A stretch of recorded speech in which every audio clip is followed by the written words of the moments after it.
Summer routines live or die by how easy they are. And honestly, if something takes too much effort, I'm out. That's why Groons is my go-to. It's my one daily pack of gummies covering my greens, vitamins, and minerals. Plus, it has 6 grams of prebiotic fiber, which is more than 2 cups of broccoli. No mixing powders, no giant pills, no hassle. I just rip open the pack and I'm done. They taste good and they make it easy to stay on top of my health, even when life gets busy. Save up to 52% with the code PODCAST at Groons.co. That's code PODCAST at GRUNS.co.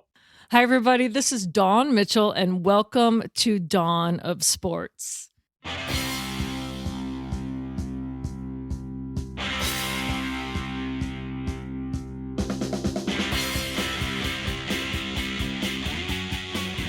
We have an awesome guest today. I'm so excited about this conversation. I've been looking forward to it ever since she got to Minnesota, but covering football and covering basketball sometimes clash, so I haven't had a chance to. Dawn Piltzuweit, the head coach for the Gopher women's basketball team, is here with us today.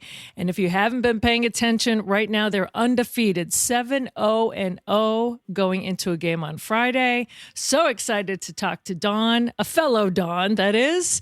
That's right. Dawn, thank you. Welcome to the show. How are you? Well, I'm doing great. Thanks so much for this opportunity. I listened to your podcast. I think it's incredible. Oh, thank you so much. Thank you so much. I did play high school just through basketball through high school.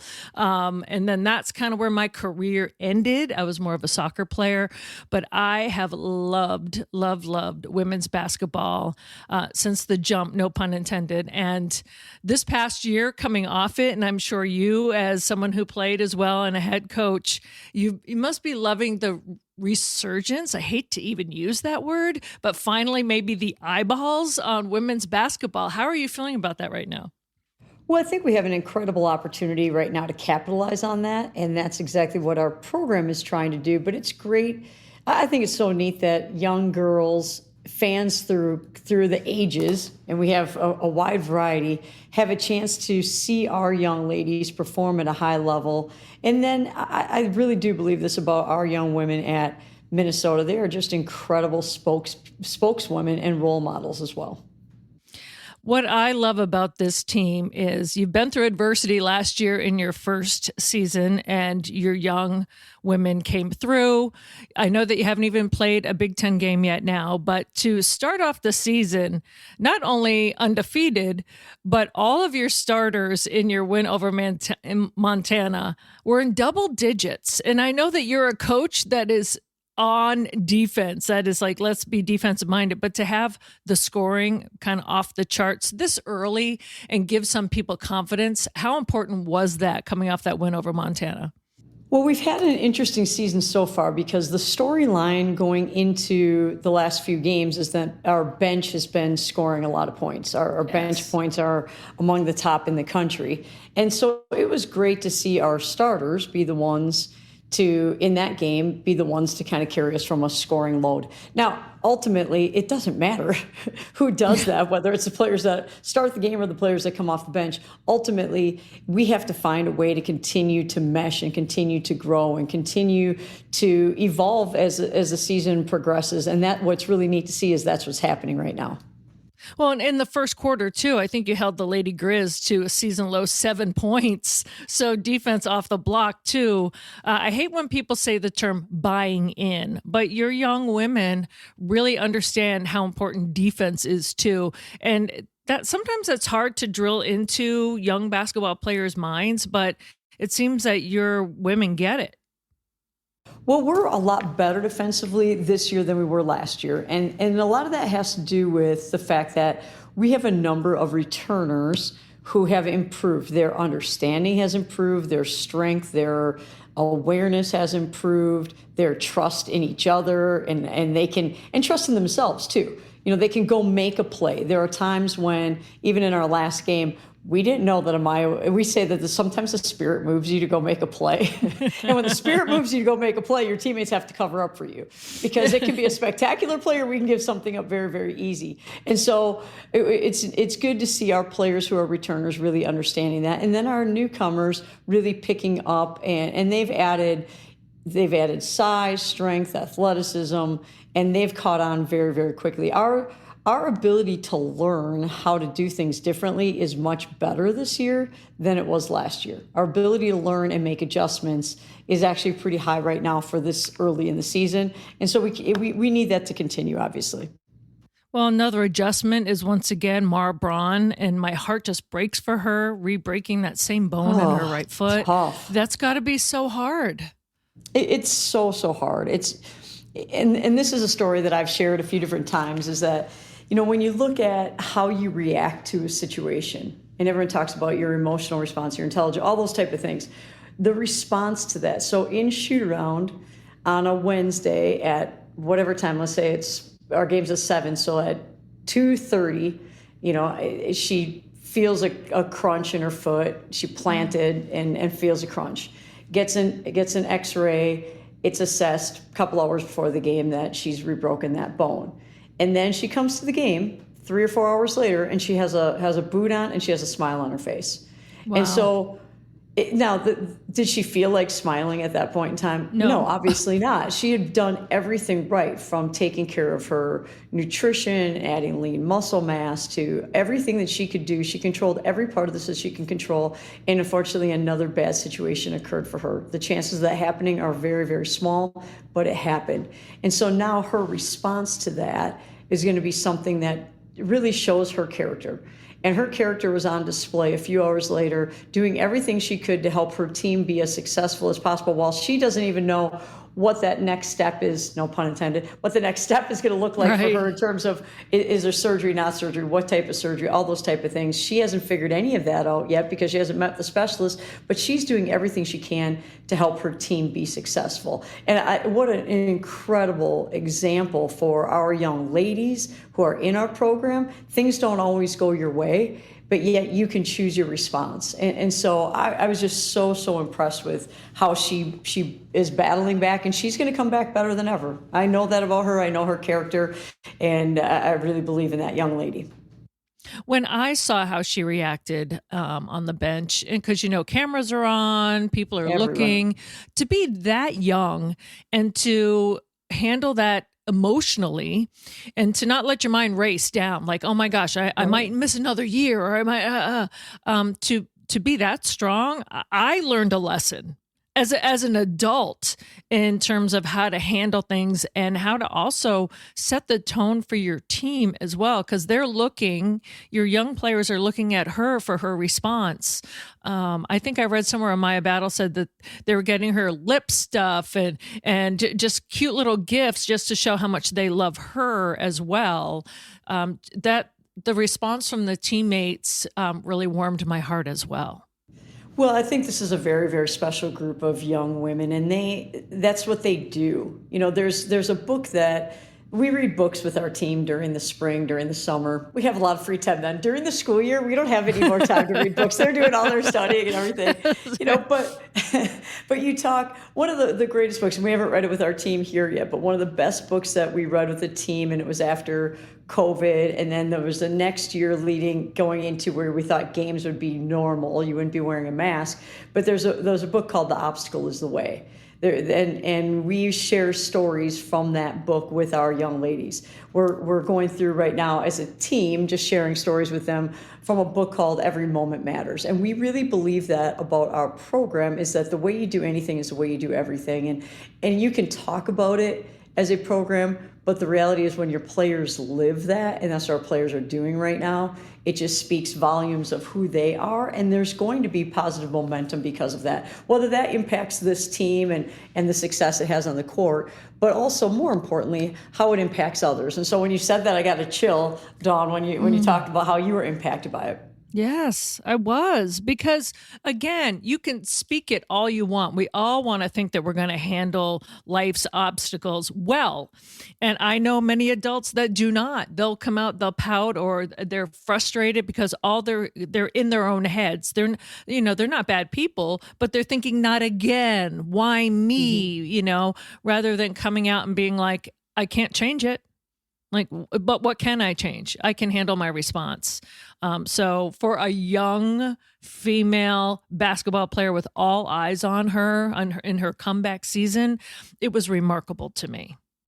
I couldn't agree with you more, and I just think it sets her up. I know in your last podcast you talked about females going on from athletics to being CEOs or CFOs Yes. or whatever it is. Their leadership it carries over. It's a gift that you have an opportunity to be a part of an athletic program, a team, competitive. There's adversity, there's find a way, there's teamwork, there's all of that. Well, those are skills that transcend just your sport and carry over into the next area of your life, whether it's being a mother, a spouse, whatever it is. And so that what's great about it is that's a transformational quality, and Mara has that. Now, she that's going to suit her well into her future and her teammates at the same time. Well, you speak about some of the teammates they had to step up in her stead last year. You have Amaya Battle, Grace, Mallory. They got a lot of experience that, if you're looking for silver linings, I'm not really a silver lining person. I'm more pragmatic, but I like to look on the positive side. The experience and the maturity that they had thrown at them last year will serve you well again right now, don't you believe? Well, it has to. And I believe that they want to do really well. There's a desire to do really well. At the same time, then there has to be an understanding of what it takes to be the best that we can be. And every team is slightly different based upon the skill set. How much can we, let's, for example, pressure the basketball? Should we front the post? Should we play behind the post? What sets us up to succeed at the highest level? And then we've been fortunate in adding 6 newcomers this year that I believe have given us a boost as well in different ways. And that's been really, really valuable and really important. And so they're feeding off of each other and helping each other. We really believe this for our program, that when our program becomes a player-led program where they are coaching each other, where they are problem solving within the course of the game, then we're really going to take off. And I do believe having those returners, having the opportunities that they've now seen it, and now they can problem solve during the course of the game without us. Because the reality is, as coaches, we only get to call 4 timeouts in the game. That's it. Right. And in women's basketball, you would love to be able to save them for the fourth quarter to advance the basketball if you would like to do that in the last minute of the game. So you really have to use your media timeouts that occur, and our players have to be able to solve problems during the game and understand how to do that without necessarily being told exactly what that looks like, because they may be on the other end of the court at that point in time and may not hear us. And so that's been something that I believe that experience allows us the opportunity now to have seen it, have gone through it, and then hopefully have the confidence to make adjustments on their own. Also, you have some pretty really good recruits that you just got. Zoe Bershers, talk about a post player coming in from Arkansas, McKenna Christian, a guard from your home state of Wisconsin, who also knows Grace very well. When you're looking at young people like that can kind of come in and do that, what is the key intangible, shall we say, that you're looking for in your basketball players? Well, we use a term when we watch players compete, and the term from a basketball standpoint isn't one that is very typical. The term we use is that we want players to be involved, right? So we believe in the way that we play that defensively you have to get deflections, get rebounds, take charges, help recover, make the shot difficult, then cut the next kid off, then be ready to help, then get back to your kid. So there's a lot that happens. So on the defensive end, players that are really involved in the game make a lot of things happen. They get rebounds, deflections, do a lot of things. But those sometimes happen to be the players that are also in foul trouble because they're making a lot of things happen. It's not perfect, right? That's right. And it's the same thing on the offensive end. We want to run a motion offense, get stops, push the ball up the court. That is a progression that we are in the midst of this year. We're able to push the ball up the court better because we're able to get stops, but we're also deeper, and we've added some size and athleticism and more understanding. And so now you can push the ball up the court, and really, ultimately, we want to be a system that is a very versatile system, where every player posts up, where every player shoots it, but now every player has to be able to pass it inside. Every player has to be able to drive. When they drive, they have to know, when their teammate drives, they have to know how to space the floor when that happens. When it gets passed inside, they have to know how to move when that happens.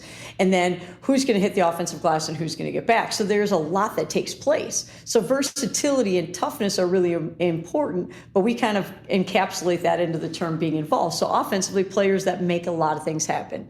They can shoot it, they can handle it, they can get to the rim, and kick to their teammates. They get offensive rebounds. But again, things aren't perfect with those players either, because they can make mistakes. They can force some tough shots. They may get a foul taken into the basket. And so we encourage players. We like players who are really versatile, really tough, and we kind of put that in the term of being very involved in the game. They are making things happen. Ready for a women-forward car dealership? Rudy Luther Toyota empowers their many women on staff in sales, management, and service. Whether you are looking for a new Toyota or pre-owned vehicle, Rudy Luther Toyota has something for everyone. Every vehicle comes with a Luther Advantage. 10 cents off fuel and car wash discounts at holiday stations, Luther Advantage warranty, and 5-day return policy on pre-owned vehicles. Located just 5 minutes west of downtown Minneapolis, off 394 and General Mills Boulevard. And they're also hiring. Want to join the team but don't know where to start? Visit rudyluthertoyota.com today. When people think of the Freemasons, they often think of secret handshakes and unusual hats, and of course, the pancake breakfast. Minnesota Masonic Charities would prefer that you think about the work that they do right here in our community. Places like the Masonic Cancer Center at the University of Minnesota, or the Masonic Children's Hospital and the Masonic Home in Bloomington. They are just a few examples of the important work that the Freemasons support here in Minnesota. As part of the largest fraternal organization in the world, Masons have consistently answered the call when it comes to charitable needs. I am happy that Minnesota Masonic Charities has chosen Minnesota Bound and this podcast as a place to help spread the word. We look forward to learning so much more about their many programs here in the weeks to come. And yes, now I am going to talk about Natrium. We had Andrea Yak, our friend, was on the show last week, and she texted me the other day, says she went to Natrium. She's trying out a bunch of the products. I keep getting that from, I'm hearing that from a lot of my friends. They hear about it on the podcast. They go try it out. They like it. There's so many things. It can help you with inflammation, sleep, gut health. It can just be fun. You can get it candy, gummy, balm, oil, dip, or liquid form. The liquid forms a million different kinds of drinks, different flavors, different combinations of CBD or THC. Just if you go there, and you can go to a Natrium store or a Wildflower store, you'll go talk to the sales associates. They're very knowledgeable, and there are so many options. You need somebody knowledgeable to guide you when you first get there. Once you know what you like, go to natrium.com, order there. Highly recommend the experience, highly recommend the products. Very few ingredients, healthy stuff. Check it out. Oh, that is awesome. There was one coach that I talked to as well in this new age of just texting and, and trying to be involved socially. That's such a good thing as well. You can take that off the court. This one former head coach said, I had a recruit that didn't even want to do the interview on the phone at first. Just, can we text it? And you're like, no, we can't text it. So you're also coaching in a whole different kind of head sphere for some of these young women. So, involvement when you're kind of doing the interviews takes on a whole new meaning as well.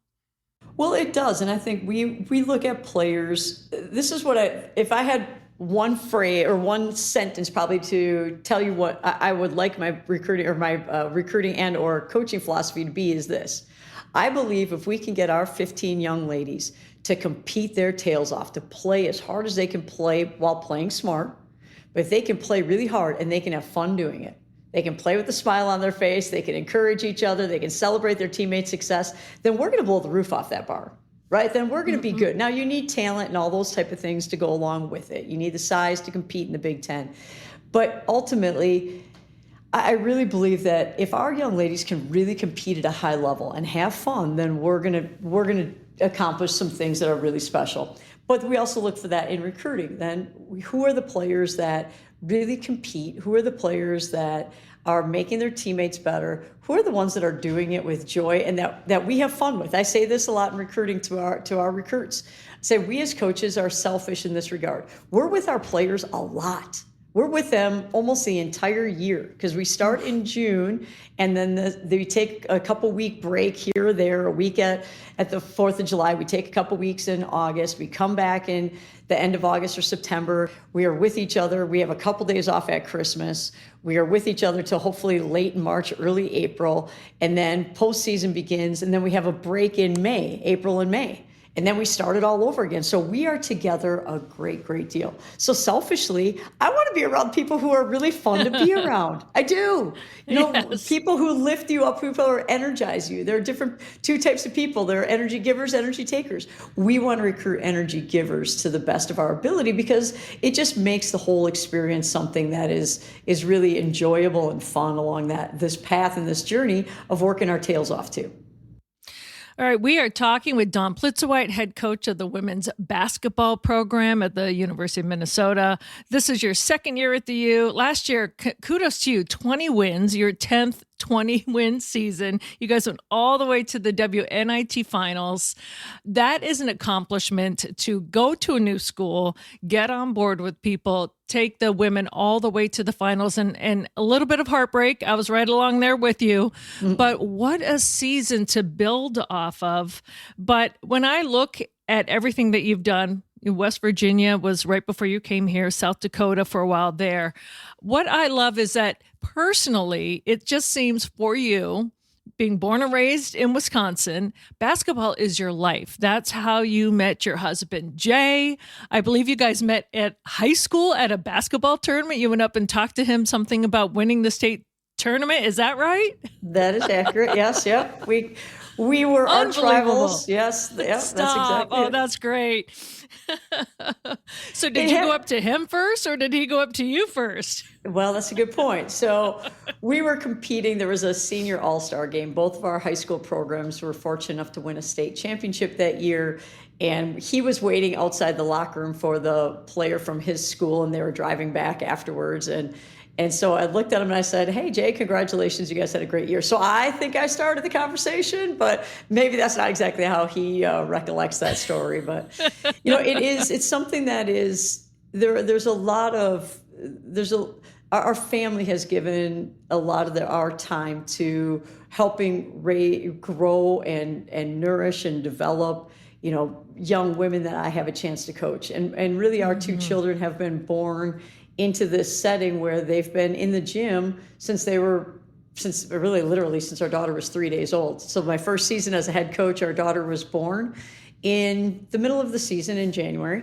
And so at 3 days old, she was in a front pack carrier back with me on the court. Our son, I remember when he was really little, he'd pack his backpack full of toys and he'd have his Matchbox cars and he'd have his dinosaurs. And, and so it wasn't all about the basketball experience itself. It was about being around the people and the experience of being around great role models. And now he has a chance. He's still playing. He's playing professionally in Spain. Our daughter's playing in college at Grand Valley State, the school that I was coaching at when she was first born. Then 18 years later, she returned and she was a freshman there. So it's kind of a neat story that way. And so it's been a way for us, for our family, to experience, a shared experience with a lot of young women that I've had a chance to coach and a lot of their families too. I love that when we hear last week we had Mara Braun from Minnesota Vixen. Also, I've had Natalie Darwitz, who played hockey at the U. And when they have kids and they're raising their sons, some of them have sons and daughters like you do. The cool thing is when they said, "Wow, Mom, I didn't realize that boys can play too." That's exactly that's right. kind of cool. That's exactly what happened to our son. It's verbatim. When I heard Laura talking about that, I started laughing. I was like, that is a shared experience. That exactly happened to our son. He's like, I didn't know that boys played. Yes, actually, son, you could play too. So it's kind of neat. And then through his experience, I was coaching at the University of Michigan after Grand Valley. And so our son at that point in time was, 7, 8, 9, something around there. And now all of a sudden he has a chance to be around the men's program and be around John Beeline and his team. Yeah. And so it was something that was, he's grown up around it, and my former players have had a chance to watch our children grow and follow their path too. And so it's neat now when I go back to Grand Valley where our daughter is playing. There are so many of our alumni who live in that area who go back and say, "Oh, Lexi, I remember when you were just 4. I remember being in the hospital with you. I remember you being on road trips." And so it's neat to see them come back and follow her career, and then now watching their kids, they're coaching their own kids. And so it's just these generations of young women, girls who are continuing to grow and develop. It's just been so neat to watch. Yeah, there's something so awesome about that circular moment in life, right? And then it's all about passion and loving people as well as the game, right? 100%. This is all about trying to bring out the best in others. And we say this, we have a program that we run outside of basketball, and we call it our Elevate program. And the mission statement behind the Elevate program is to elevate our young ladies into the most confident versions of themselves that they can be by the time they graduate from the University of Minnesota. So those may be bringing in those activities may be bringing in female speakers and mentors. And I always say it's not male bashing, but I want our young ladies to be mentored by women who have been through it and understand what that journey looks like. And it through community service and through leadership activities and bringing in leadership experts and doing whatever it is, book studies together. And, we had a moment after our game against Montana, and Amaya Battle brought this forward. Mara is really passionate about working with Special Olympics. Mara has been working with that group. And then Amaya has a group that she's worked with, the Minnesota Camp, which are adults who have some disabilities who Maya really wanted to make sure that they had a chance to come to a game. And then after the game, our players spent time with them and had a little holiday celebration and Christmas cookies and all kinds of fun stuff. And it's so special to see our young women be able to bring smiles to the faces of others, to lift them up. But it's as much for our players that that they are growing and developing, and they understand we have 3 expectations in our program: be your best, be thankful, and enjoy the precious present. And so when you're around and you're in different settings and you have a chance to learn those lessons, you have a chance to really understand how thankful we need to be for what we have, or to enjoy the moment and how special that is. Those are just moments that are really, really special to us, and it's great to see our young women just be so in that moment at that time. Oh, those are 3 huge things that I think we talk about taking it forward in life, right? You need those 3 things. That's amazing. It's like the Winnie the Pooh quote when Winnie the Pooh said, "We didn't realize we were making memories. We just thought we were having fun." And I think that's really what we want this to be about. We're going to teach lessons. We're going to help you grow to the best of our ability. We're going to challenge you, because I think that's really important, growth and change and growth is uncomfortable. We always say there's no comfort in the growth zone, but there's no growth in the comfort zone either. So to continue to grow and get better and develop, we're going to stretch you and make you feel uncomfortable until you feel comfortable with that, and then we're going to continue to grow. But it's also intended to put a smile on your face and have some fun while we're doing this too. Now, when you were at Michigan Tech, did you always know at some point, maybe I want to go into coaching? Because this just seems like a natural, because to be a coach, you have to know the game. You have to know how to, kind of pare it down so a younger person knows how to play the concepts and use their athleticism. But there also is that mental aspect and this motivational aspect, and to teach them about the team. How did you know that when you were in college at Michigan Tech, or was it something that came later? Well, actually, my intention when I was in grade school, high school, I thought I was going to go to school and be a kindergarten teacher. And then I decided I was going to go the secondary education route. So I was going to be maybe a 6th or 7th through 12th grade teacher, biology, math. And then I always intended to be a 6th grade basketball coach. And I don't really know why it's so specific that's the grade I was planning on coaching. Grade. But I do think it's because in that age, the coach that I had at that time challenged us to be really good and demanded that we give our best effort. And 6th grade basketball coach, and it just is something that happened. And now, quite a few years later, still enjoying it and having some fun with it. Oh, that is amazing. Well, I'm telling you, Dawn, as I'm sitting here talking to you, I am writing things down. I'm going to get the book, The Obstacles, the Way, Every Moment Matters. I'm like scribbling like little notes. You're inspiring me as we do this. So I'm trying to like elevate myself while we're doing Elevate, I this so I like can that. see why the players. Yeah, I can see why they love to play for you. You know, whenever I hear Brian Flores talk about the Vikings defense, he says the key element this year is I want them to have joy. Like, I Right. want them to enjoy it along the way and have joy with each other. And that's kind of what I hear coming from you as well. And that's so important to, with the pressures of college and not only the demands physically and being an athlete and people looking at them, but they also have to get their grades and, you know, they're also being young women in college as well. So that aspect of having joy, being thankful, being, you know, in that precious present moment. These are all huge lessons. And so you're inspiring me. I really appreciate that. Well, thank you. I really appreciate that. Yes, the book, The Precious Present, is usually the first book that we read. And it's about a 15-minute read, a Spencer Johnson book that actually I was given my husband, was my boyfriend at the time, and then he gave that to me for a Christmas present. And so read it, and now have read it with, I think, just about every team that I've had a chance to be a head coach for. And now that's a gift that we give to our players to help them understand. And I think that's, again, it goes to that response of you can look at, and it's really easy in this day and age, not just in college athletics, but certainly it is in college athletics, of the grass is green over there. The grass is greener over there. But the reality is the grass is green where you're going to water it. So if you are really truly where your feet are at and you are in that moment and enjoying that moment, it gives you a chance to be the best that you can be. At the same time, we also believe that it gives you a chance to maybe minimize some of the stress and the pressure that college age young women are under. And I do believe this. I believe high school age kids, I think that college age young ladies and men and people in general are just under more stress and pressure than they've ever been before. When I went to college, you just got a degree and you were going to get a job. Right.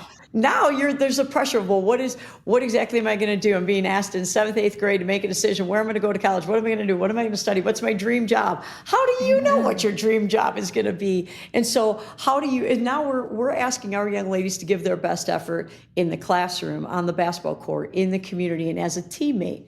We're asking them to give so much, you know, that if you're just doing that and now all of a sudden things don't go perfectly in any sphere that you're in, whether that's the academic world and all of a sudden you didn't do well on an exam or a test or a quiz, or you go to college and you get your first B ever in your career, that's a stress. You know, there's a stress, and we're asking them to give their best effort, but that's also creating a stress in that world. Well, now you leave that circle and you come to basketball. Well, if you're still worried about your academics, then your mind's not going to be where it needs to be from a basketball standpoint, and you're not going to be able to perform at a high level. But now basketball's not always perfect either. Something didn't go right, whatever that is. I missed a shot, missed a box out, didn't perform well, we didn't win the game, whatever it is. And now you have to go study for your Bio 151 exam that you have later. Well, if your mind is still in basketball, you're not going to be able to be your best in your academic world. And then there's the social sphere that goes with that too. And so juggling all three of those balls is really a challenge. And so one of the ways that we try to help our players to the best of our ability is be in the moment where you're at. Put a smile on your face to the best of your ability, be your best, be thankful, enjoy the precious present, be in that moment. And then maybe it helps a little to alleviate some of the stress. Not that you get rid of it completely, but maybe it minimizes some of it. Because I do believe that our college age females now, and males too, but college age females who are around, they're asked to do so much. They are. You know, there was a day and time when we could say, when I played in college, nobody knew your stats. If you wanted to see the stats after the game, you had to go to the gas station the next day and buy a newspaper and look at the stats. But now everything is out there immediately. And then there are highlights out there. And then for a while, we could say to our student athletes, stay off of social media. Now it's this day and age of NIL, and we're saying build your brand, so be on social media, but don't pay attention to the negative things on social media. Well, that doesn't work that way. Exactly. And so, again, they're just, our student athletes are being asked to do so much. There's so many pressures on them that our goal is to help them enjoy what they're doing and love it. Oh, that's amazing. And I think adults can take all of that advice as well. Stay off social media, but do it to promote yourself or help yourself, but try not to take what I think someone said, if you wouldn't take advice from someone, don't take criticism from that person, you know? I've heard that too, right? So I think that that's maybe the good way going forward. Well, Dawn, thank you so much. Next up, you have Houston on Friday, right? You go down for the Big Easy Classic. So when do you guys leave for that? We will leave on Wednesday morning, and so we will play Houston and Louisiana. And I've never been to a tournament in New Orleans, really excited about it. So one of the things that we think is important is that we have an experience while we're on the road too. And so we have little team activities coordinated. We're going to do a tour of the French Quarter, a walking tour. Hopefully we get to hear some live music. But then we'll celebrate Thanksgiving together actually on Wednesday evening, so that we have a day to kind of digest all that food that we have.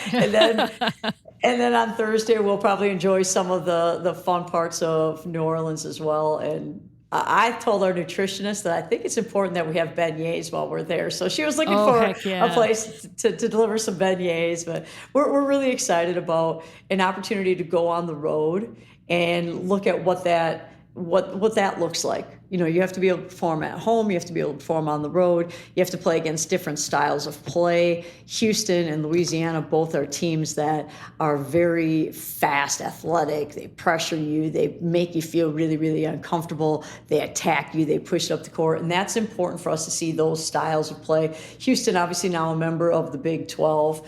Louisiana, actually, we have a common opponent. Last year in the semifinals of the WNIT, I think it was, we played against Troy, and Louisiana beat Troy last year in their conference tournament. So we have a little familiarity in that regard, but I think it's going to be a great opportunity for us as a group to continue to bond and grow that connectivity, and also a way for us to continue to get better on the basketball court by facing different types of teams. Well, I'm really looking forward to seeing how you guys do down there. And my little pro tip, Cafe Du Monde. It's in the French Quarter, and they have beignets. And it's kind of, you know, it's nothing fancy. The weather's probably great. You can sit right outside there and just get all that powdered sugar all over yourselves. It's fantastic. You know, I was recruiting in New Orleans last time I was there, and I was there for one day, and I had a game off, and everyone talked about Cafe Du Monde, and I actually went to it, but the line to get in was so long I was going to miss the next game, so I just kind of took a picture and left. That's all I did, but with the amount of people that were out there, it must be really good. Oh, it is. It's amazing. It's something that you say you did. So if you guys are walking around the French Quarter, try to hit it early, and then you can kill two birds with one stone. You can get your beignets and hit something. Well, Dawn Piltzuweit, thank you so much for joining us today, and happy Thanksgiving to you, the team, your family, and I'm thankful for this amazing conversation. Thank you so much. Well, thank you, Dawn. I'll see you soon. Hopefully I'll be out there to see you in person on the basketball court. I really enjoy this. You're the best. Well, thank you. Thank you so much.